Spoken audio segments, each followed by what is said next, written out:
नदिया है दुई किनार ठिकाना है पनवो पर चल भैया रे जिंदगी के नैया धार धार चल भैया रे जिंदगी के नैया धार धार। एक नदिया है दुई किनार ठिकाना है पनवो पर चल भैया रे जिंदगी के नैया धार धार चल भैया रे जिंदगी के नैया धार धार।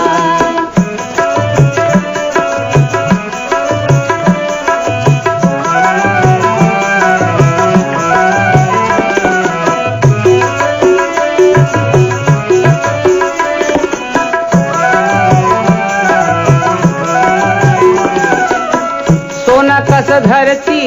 अदास लागे चांदी के मन के भरम सबो बुलबुल पानी के माया पीर नाता बंद औ दिन चारी के नकली चकली हो फुल फुलवारी चल भैया रे असली मजा है खार खार चल भैया रे असली मजा है खार खार। एक नदिया है दुई किनार ठिकाना है पनवो पर चल भैया रे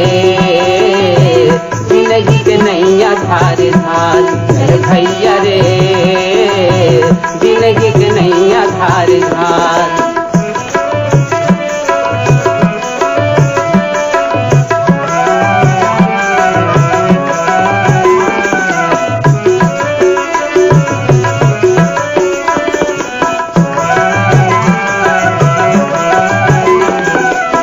खड़े खड़े रुखवा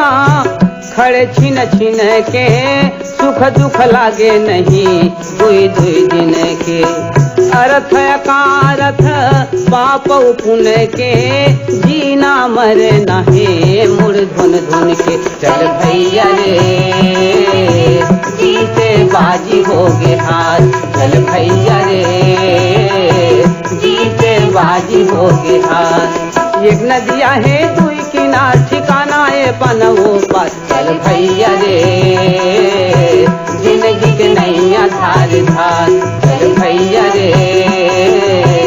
जिंदगी के नैया धार धार।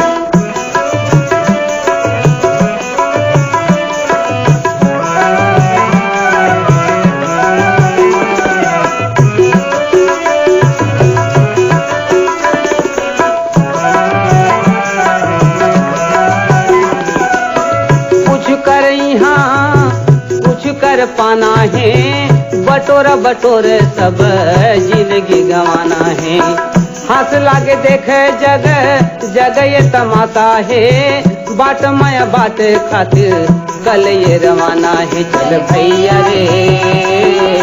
दुख बैठे द्वार द्वार चल भैया रे दुख बैठे द्वार द्वार। एक नदिया है दुई किनार ठिकाना है पनवो पर चल भैया रे जिंदगी के नैया धार धार चल भैया रे जिंदगी के नैया धार धार। एक नदिया है दुई किनार ठिकाना है पनवो पर चल भैया रे जिंदगी के नैया धार धार चल भैया रे जिंदगी के नैया धार पनवो पर चल भैया रे जिंदगी के नैया धार धार चल। एक नदिया है दुई किनार ठिकाना है पनवो पर चल भैया रे जिंदगी के नैया धार धार चल भैया रे जिंदगी के नैया धार धार चल भैया रे जिंदगी के नैया धार धार चल भैया रे